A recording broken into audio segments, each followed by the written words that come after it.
मैले तपाईहरुले प्रश्न यसैसँग सोध्नु होला सम्बन्धित भएर भनेको अर्को सोध्नुभयो।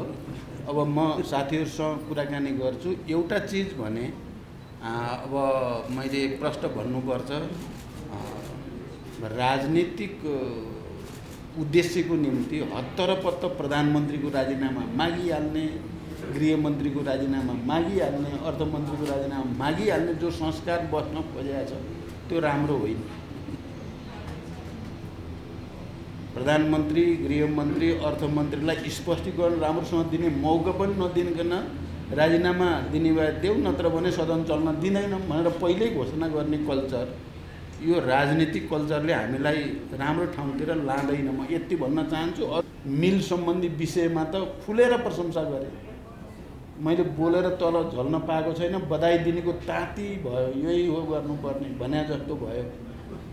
र पछिका मिटिङहरू पनि, शेख हसिनासँगको मिटिङ पनि अनि डाइरेक्टरसँगको मिटिङ पनि त्यसरी नै नेपालको राष्ट्रिय हितमा महत्त्वपूर्ण चाहिँ बैठक भएको मैले महसुस गरेको छु। कतिपय पत्रकार साथीहरूले प्रधानमन्त्री नगए नै हुने, कहिले नै गएको थिएन, भएकै रहेछ। जम्मा 2021बाट पहिलो भएको 2021, त्यसपछि अहिले भएको 2021 में नेपालको प्रधानमन्त्रीले र संसारभरि भर्चुअल मिटिङ भएर छ। त्यहाँदेखि पत्रकार साथीहरूले पनि अलि राम्रो बुझेर अध्ययन गरेर लेख्नुपर्छ। तपाईहरुलाई भने त होइन, जसले लेख्नुभयो विचारै नगरी लेखिदिनु। नेपाललाई, राष्ट्रलाई फाइदा भएको कुरा त फाइदा भयो भन्न पनि सक्नु पर्यो नि। म अत्यन्त व्यस्त रहेँ। सम्मेलनको पहिलो दिन त बिहान 9 बजेदेखि बेलुका 9 बजेसम्म करिब 12 घण्टा एफएओको परिसरभित्र सम्मेलनमा सहभागिता र बैठकहरूमा व्यस्त रहेँ। केही बचेको समय समेत इटालीको आर्थिक, सामाजिक र सांस्कृतिक क्षेत्रमा गरेको विकासको अवलोकन गरेको छु। प्लेनमा चढ्नुभन्दा केही समय अगाडि मात्रै रोमको ओलम्पिको फुटबल स्टेडियमको अवलोकन पनि गरेँ। त्यो अवलोकन गर्न लायक रहेछ। फुटबल क्षेत्रमा उनीहरूले गरेको प्रगतिबाट हामीले पनि सिक्न सकिने धेरै कुरा भएको महसुस गरियो।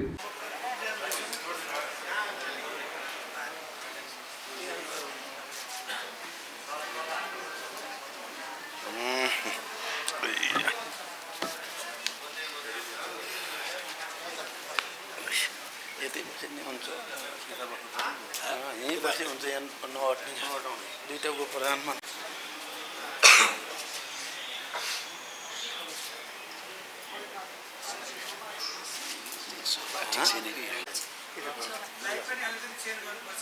लाइट अँध्यारो जस्तो हुन्छ, त्यो लाइट पनि वैदिक आयुर्वेद सेवा प्रणालीमा दिशा घरको जुनसुकै समस्या निको बनाउन सम्भव छ। मलद्वारमा एउटा थोका जस्तो आउने, पिपहरू जाने, त्यो मलाई हैरान पारिसकेको थियो। कता कताबाट अब वैदिक आयुर्वेदिक बारेमा जानकारी पाउन थाले। मैले चाहिँ यहाँ वैदिक आयुर्वेदिकमा आएर उपचार गरेको छु। राम्रो भइरहेछ अहिले, सब केही त्यस्तो प्रब्लम अहिले भइरहेको छैन। मान्य मन्त्रीजीहरू, मुख्य सचिव र सचिवजीहरू, पत्रकार साथीहरू, संयुक्त राष्ट्र सङ्घ, इटाली सरकार र रोम स्थित खाद्य तथा कृषि सङ्गठन एफएओ, विश्व खाद्य कार्यक्रम WFP र कृषि विकासका लागि अन्तर्राष्ट्रिय कोष आइफ्याडद्वारा यही 23 जुलाई 24देखि 26सम्म इटालीको रोममा आयोजित the united nation food system summit +2 stock taking मोमेन्टमा नेपालको प्रतिनिधित्व गरी भर्खरै फर्केको यस अवसरमा यहाँहरूसँग यो पत्रकार सम्मेलनमा नेपालको सम्मेलनमा नेपालको सहभागिता र सम्मेलनको अवसरमा भएका द्विपक्षीय भेटघाटका सम्बन्धमा कुरा राख्न पाउँदा खुसी लागेको छ। सन् 2021 को नोभेम्बरमा संयुक्त राष्ट्रसङ्घको मुख्यालयमा भर्चुअल रूपमा आयोजित the united nation food system summit, जसमा नेपालका तर्फबाट तत्कालीन प्रधानमन्त्रीले भाग लिनुभएको थियो एवं दिगो विकास सम्बन्धी एजेन्डा 2030द्वारा अभिव्यक्त दिगो कृषि विकास, खाद्य सुरक्षा, पर्याप्त र स्वास्थ्यकर खाद्यमा पहुँच, भोकमरीको अन्त्य लगायत समग्र कृषि विकास प्रणालीमा हामीले हासिल गरेको प्रगति, हामीलाई प्राप्त अवसर, हाम्रा सामु देखिएका चुनौतीका सम्बन्धमा अनुभवको आदान प्रदान, छलफल र मूल्याङ्कन गरी पूर्ण सम्मेलनमा नेपालको सहभागिता अत्यन्त सक्रिय, यथार्थमा भन्दा देखिने तथा अनुभूत हुने गरी सक्रिय रहेको बेहोरा म यहाँहरूलाई अवगत गराउन चाहन्छु। उक्त अवसरमा जुलाई 24 सम्पन्न सम्मेलनको उद्घाटन समारोह अफिसियल ओपनिङमा नेपाल सरकार प्रमुख तथा अति कम विकसित राष्ट्र एलडीसी को चेयरका हैसियतमा सम्बोधन गर्नुका साथै जुलाई 25 आयोजित सम्मेलनको अत्यन्त महत्त्वपूर्ण सत्रको रूपमा हेरिएको food system transformation in practice success challenge and the way फरवर्डमा मैले नेपालको प्रतिनिधित्व गर्दै की स्पिकरको रूपमा सम्बोधन गरेको यहाँहरूलाई अवगत गराउन चाहन्छु। साथै सम्मेलनको अर्को महत्त्वपूर्ण सत्र प्लेनरी सेसन अन स्कुल मिललाई पनि नेपालको सरकार प्रमुखको हैसियतमा मैले सम्बोधन गरेँ। माननीय कृषि मन्त्री लगायत मेरो प्रतिनिधिमण्डलका अन्य सदस्यहरूको पनि सम्मेलनका अन्य सत्रहरूमा सक्रिय सहभागिता रहेको थियो। 24 जुलाईमा सम्पन्न उद्घाटन सत्रलाई सम्बोधन गर्ने क्रममा मैले खाद्य सुरक्षा, पर्याप्त र सुरक्षित र स्वास्थ्यकर खाद्यमा सहज पहुँच, दिगो कृषि विकास, गरिबी निवारण, भोकमरीको अन्त्य लगायतका एजेन्डा 2030 ले निर्देश गरेका उद्देश्य प्राप्त गर्नमा अति कम विकसित राष्ट्रहरूले भोग्नु परेका समस्याहरू एलडीसी को चेयरम्यानको हैसियतमा अन्तर्राष्ट्रिय समुदाय समक्ष राखेँ। साथै अति कम विकसित मुलुकहरूका करोडौँको सङ्ख्यामा रहेका जोखिममा परेका नागरिकहरूलाई आशाको दियो सञ्चार गर्नका लागि अन्तर्राष्ट्रिय समुदायले सामूहिक प्रतिबद्धता देखाउनु पर्ने खाँचो पनि मैले प्रष्ट पारेको छु। विश्वव्यापी रूपमा देखा परेको जलवायु परिवर्तनलाई थेग्ने दिगो र भरपर्दो उत्पादकत्व वृद्धिका लागि विशेष गरी साना कृषकहरूको लागि प्रविधि, मल, बजार, पुँजीमा सहज पहुँचको सुनिश्चितता गर्न आवश्यक रहेको विषयलाई जोडदार रूपमा राखेको छु। उद्घाटन सत्रमा संयुक्त राष्ट्रसङ्घका महासचिव, आयोजक प्रमुख इटालीका प्रधानमन्त्री तथा अन्य मुलुकका राष्ट्र प्रमुख तथा सरकार प्रमुखहरूले समेत सम्बोधन गर्नुभएको थियो। सोही दिन बिहान आयोजित स्कुल मिलसँग सम्बन्धित प्लेनरी सेसनमा बोल्दै मैले स्कुल मिलका सम्बन्धमा नेपाल सरकारबाट भएका प्रयासहरू अन्तर्राष्ट्रिय समुदाय समक्ष राखेको थिएँ। यहाँहरूलाई अवगत नै छ, स्कुल फिडिङमा नेपालको अनुभव यथार्थमा नै सफल अनुभव रहेको छ।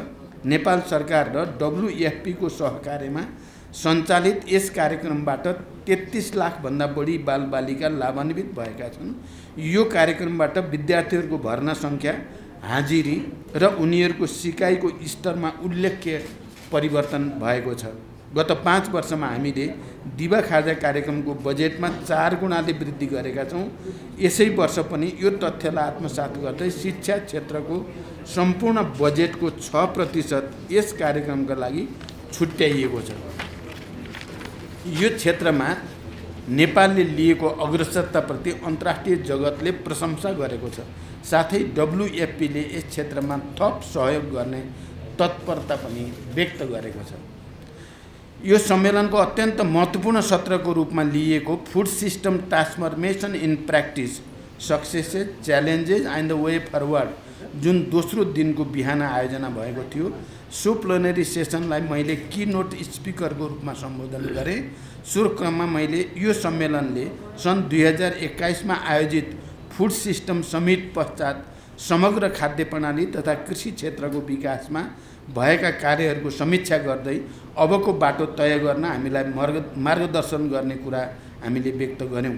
मैले अन्तर्राष्ट्रिय समुदाय समक्ष नेपालको संविधान धारा 36 ले प्रत्याभूत गरेको सम्पूर्ण नेपालीको खाद्य सम्बन्धी हक सुनिश्चित गर्न सरकार दृढ रहेको र सरकारले food system transformation strategic plan 2022 देखि 2030 तयार गरेको र त्यसलाई प्राथमिकताका साथ कार्यान्वयनमा लैजाने धारणा व्यक्त गरेँ। कृषि उत्पादकत्व वृद्धि गर्ने, स्थानीय कृषिलाई सपोर्ट गर्ने, स्टोरेज सिस्टम सुधार गर्ने, कृषि पूर्वाधार विकासको लागि पब्लिक प्राइभेट पार्टनरसिपमा जोडिने जस्ता विषयहरू उक्त रणनीतिक योजनामा समाविष्ट भएको बारे पनि अन्तर्राष्ट्रिय समुदायलाई अवगत गराइयो। औपचारिक कार्यक्रमहरूका अतिरिक्त सम्मेलनका दौरानमा अत्यन्त महत्त्वपूर्ण द्विपक्षीय भेटवार्ता तथा संवादहरू भएका छन्। सम्मेलनको साइडलाइनमा संयुक्त राष्ट्रसङ्घका महासचिव महामहिम एन्टोनियो गुटेरेससँग भेटघाट तथा छलफल भएको यहाँहरूलाई अवगत गराउन चाहन्छु। सो अवसरमा संयुक्त राष्ट्रसङ्घ र नेपाल बीचको सहकार्य तथा सहयोग, विश्व शान्तिमा नेपालले पुर्याएको योगदान, मल्टिल्याटरलिजम, क्लाइमेट चेन्ज, गरिबी निवारण तथा खाद्य सुरक्षा जस्ता विषयमा छलफल भएको थियो। उक्त अवसरमा मैले उहाँलाई उपयुक्त समयमा नेपाल भ्रमण गर्नका लागि निमन्त्रणा गरेको छु र सो निमन्त्रणालाई उहाँले सहर्ष स्वीकार गर्नुभएको छ। उहाँ नेपालप्रति चासोका साथ जानकारी राख्ने शुभचिन्तक रहेको बारे यहाँहरूलाई जानकारी नै छ। उहाँ छिटै नै नेपाल आउने प्रतिबद्धता व्यक्त गर्नुभएको छ। यसै गरी खाद्य तथा कृषि सङ्गठन FAO का डाइरेक्टर जनरल डाक्टर चु दोन ग्यू, विश्व खाद्य कार्यक्रम WFP का एक्जिक्युटिभ डाइरेक्टर मिसेज क्लिन्डी हेन्सले मेकेन र कृषि विकासलाई अन्तर्राष्ट्रिय कोषका प्रेसिडेन्ट डाक्टर अल्भारो लारियोसँग समेत भेटघाट तथा छलफल भयो। उक्त छलफलहरू नेपालको ती सङ्गठनहरूसँगको सहयोग तथा विकास साझेदारी, नेपालमा ती सङ्गठनहरूको सहयोगमा सञ्चालित आयोजनाहरूको कार्यान्वयन, नेपालको कृषि विकास, ग्रामीण विकास, खाद्य सुरक्षा, गरिबी निवारण तथा ती सङ्गठनहरू अब हुने साझेदारी तथा सहयोगका सम्बन्धमा केन्द्रित रहेका थिए। यहाँहरूलाई अवगत नै छ, FAO, WFP, IFAD तीनै सङ्गठनले नेपालको कृषि विकास, ग्रामीण विकास, खाद्य सुरक्षा, गरिबी निवारण, महिला किसानहरूको जीवनस्तर सुधार जस्ता विषयमा लामो समयदेखि नेपालसँग सहकार्य गर्दै आएका छौँ। यस सन्दर्भमा खास गरी FAO का डाइरेक्टरले त तुरुन्त नै नयाँ आयोजना नेपालमा ल्याउने र उत्पादन वृद्धिमा विशेष सहयोग गर्ने प्रतिबद्धता व्यक्त गर्नुभएको छ। सम्मेलनको दौरानमा बङ्गलादेशका प्रधानमन्त्री महामहिम शेख हसिनासँग महत्त्वपूर्ण द्विपक्षीय भेटघाट भएको छ। यहाँहरूलाई अवगत नै छ, नेपाल र बङ्गलादेश बीच अत्यन्त सुमधुर र मैत्रीपूर्ण सम्बन्ध रहिआएको छ। सो भेटघाटमा नेपाल र बङ्गलादेश बीचको मैत्रीपूर्ण सम्बन्ध, आपसी सहयोग, क्षेत्रीय सहयोग, अन्तर्राष्ट्रिय मञ्चहरूमा नेपाल र बङ्गलादेश बीचको सहकार्य जस्ता विषयहरूमा हार्दिक र सौहार्दपूर्ण छलफल भएको थियो। यहाँहरूलाई अवज्ञात नै छ, बङ्गलादेश सरकार नेपालमा उत्पादित जलविद्युत खरिद गर्न इच्छुक रहेको छ। आर्थिक अन्तर्निर्भरताको यो अत्यन्त महत्त्वपूर्ण आयाम अब कार्यान्वयनको चरणमा रहेको छ। हालै मैले गरेको छिमेकी मित्र राष्ट्र भारतको औपचारिक भ्रमणका क्रममा नेपालले भारतीय भूमि भएर नेपालको जलविद्युत बङ्गलादेशमा निर्यात गर्ने सहमति भएको छ। त्यसलाई यथाशीघ्र औपचारिकता दिई जलविद्युत निर्यातको ढोका खोल्ने हाम्रो प्रयासले सार्थकता पाउँदैछ। बङ्गलादेशका प्रधानमन्त्रीसँग यो विषयमा अत्यन्त महत्त्वपूर्ण कुराकानी भएको छ र उहाँहरूको यो स्वतन्त्रताको 50औं वर्षको उपलक्ष्यमा मलाई निम्ता पनि दिनुभएको छ र मैले सकेसम्म बङ्गलादेश आउने भनेर भनेको पनि छु। भ्रमणकै क्रममा मैले NRNA इटालीद्वारा आयोजित कार्यक्रममा भाग लिई त्यहाँ रहेका नेपाली समुदायसँग विभिन्न विषयमा छलफल गरेको समेत अवगत गराउन चाहन्छु। नेपाली समुदायका तर्फबाट केही महत्त्वपूर्ण विषयहरूमा सहजीकरण गरिदिनका लागि सरकारलाई आग्रह भएको छ। ती विषयहरू समाधान गर्न सकेमा विदेशमा बस्ने नेपालीहरूलाई सहज सेवा पुग्ने, नेपालको निर्यात बढ्ने र नेपाल र मित्र राष्ट्रहरूबीच सम्बन्ध थप सुमधुर हुने मैले विश्वास लिएको छु। सो सम्मेलनमा म अत्यन्त व्यस्त रहेँ। सम्मेलनको पहिलो दिन त बिहान 9 बजेदेखि बेलुका 9 बजेसम्म करिब 12 घण्टा FAO को परिसरभित्र सम्मेलनमा सहभागिता र बैठकहरूमा व्यस्त रहेँ। केही बचेको समय समेत इटालीको आर्थिक, सामाजिक र सांस्कृतिक क्षेत्रमा गरेको विकासको अवलोकन गरेको छु। प्लेनमा चढ्नुभन्दा केही समय अगाडि मात्रै रोमको ओलम्पिको फुटबल स्टेडियमको अवलोकन पनि गरेँ। त्यो अवलोकन गर्न लायक रहेछ। फुटबल क्षेत्रमा उनीहरूले गरेको प्रगतिबाट हामीले पनि सिक्न सकिने धेरै कुरा भएको महसुस गरियो। यसरी सम्मेलनमा देखिएको नेपालको सक्रिय सहभागिता र सम्मेलनको दौरानमा भएका महत्त्वपूर्ण भेटघाटहरूबाट यो भ्रमण एउटा सफल भ्रमणको रूपमा रहेको पाएको छु। समग्रमा यो भ्रमणबाट अन्तर्राष्ट्रिय मञ्चमा अझ विशेष गरी संयुक्त राष्ट्रसङ्घीय मञ्चहरूमा नेपालको छवि एक स्वतन्त्र, सार्वभौम, संयुक्त राष्ट्र समग्र मल्टिल्याटरलिजमप्रति प्रतिबद्ध मुलुकको रूपमा अझ बढी मुखरित हुन पुगेको मैले विश्वास लिएको छु। मैले सुरुमा पत्रकारहरूको अगाडि राख्ने करिब त्यहाँ भएका कामहरूको प्रेस नोट यही नै हो। मलाई लाग्छ अब यसमा सबै कुरा आएको हुनाले तपाईँहरूको प्रश्नको उत्तर भइसक्यो होला जस्तो लागेको छ। तैपनि केही छ भने राख्न सक्नु।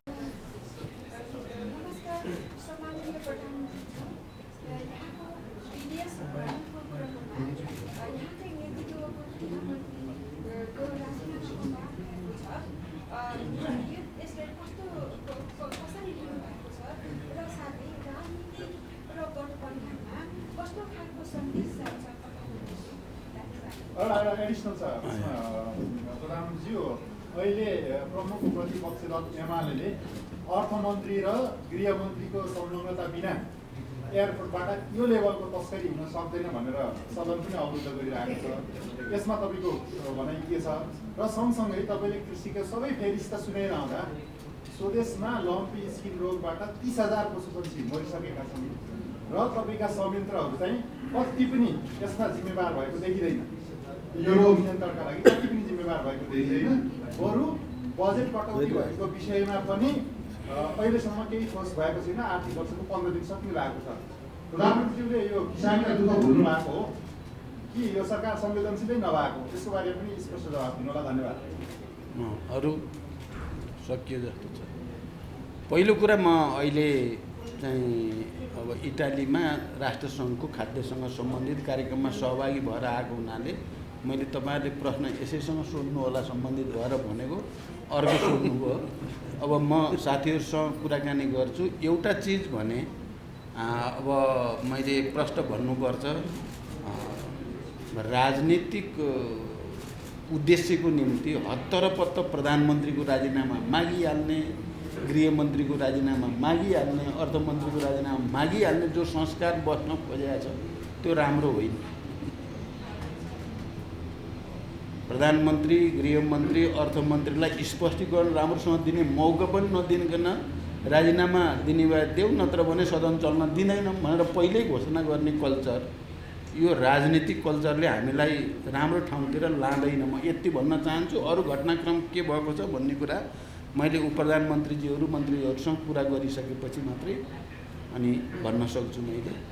पहिलो कुरा। अब दोस्रो कुरा, लङ्की स्किनको बारेमा हामी पहिले पनि क्याबिनेटमा पनि र मन्त्रालयमा पनि हामी लगातार छलफल गरेर धेरै हदसम्म तपाईँले भने जस्तो स्थिति होइन।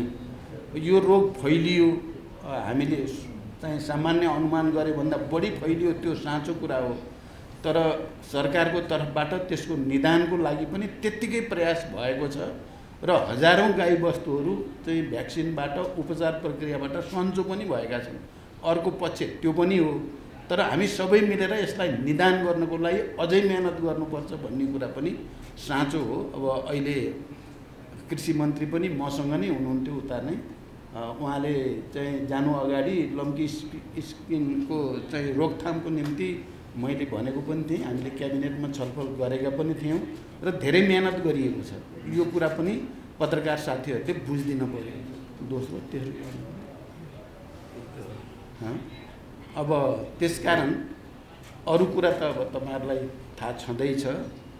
एउटा के कुरा हो भने अहिले हामी बडो उपयुक्त समयमा संयुक्त राष्ट्रसङ्घको एउटा महत्त्वपूर्ण फोरम एओको र त्योसँग सम्बन्धित अरू फोरममा गएर सक्रियतापूर्वक, अझ 2 दिन त यस्तो थियो कि त्यहाँ संसारभरिका अब राष्ट्रपति, सरकार प्रमुख, सबै मन्त्रीहरू त खचाखच हलमा थियो। त्यहाँ नेपाल देखिन्थ्यो। कि नोट स्पिकर नेपालकै सुरु गर्दाखेरि पनि नेपालकै सबै नेपालकै हुँदा त्यसले चाहिँ राम्रो सन्देश चाहिँ विश्वभरि प्रभावित भएको छ। र चाहिँ फेरि राष्ट्रसङ्घका महासचिवसँग अनि एओकै डाइरेक्टरसँग जस्तो खुला दिलले कुरा भयो, उहाँहरू नेपाललाई सहयोग गर्ने, अझ बढाउने सहयोग भन्ने कुरामा प्रतिबद्ध हुनुभएको छ। त्यो चाहिँ वास्तवमा हाम्रो सक्रियता, हाम्रो एक खालको इन्टरभेन्सन भन्छ नि, हामीले आफ्नो ठाउँबाट जो हस्तक्षेप गऱ्यौँ त्यो अझ त्यो बालबालिकाको खाद्य चाहिँ स्कुल मिल सम्बन्धी विषयमा त खुलेर प्रशंसा गरेँ। मैले बोलेर तल झल्न पाएको छैन, बधाई दिनेको ताती भयो, यही हो गर्नुपर्ने भने जस्तो भयो। र पछिका मिटिङहरू पनि, शेख हसिनासँगको मिटिङ पनि अनि डाइरेक्टरसँगको मिटिङ पनि त्यसरी नै नेपालको राष्ट्रिय हितमा महत्त्वपूर्ण चाहिँ बैठक भएको मैले महसुस गरेको छु। कतिपय पत्रकार साथीहरूले प्रधानमन्त्री नगए नै हुने, कहिले नै गएको थिएन, भएकै रहेछ। जम्मा 2021बाट पहिलो भएको 2021, त्यसपछि अहिले भएको 2021 मा नेपालको प्रधानमन्त्रीले र संसारभरि भर्चुअल मिटिङ भएर छ। त्यहाँदेखि पत्रकार साथीहरूले पनि अलि राम्रो बुझेर अध्ययन गरेर लेख्नुपर्छ। तपाईँहरूलाई भने त होइन, जसले लेख्नुभयो विचारै नगरी लेखिदिनु। नेपाललाई राष्ट्रलाई फाइदा भएको कुरा त फाइदा भयो भन्न पनि सक्नु पर्यो नि। अरू धन्यवाद, थ्याङ्क यू।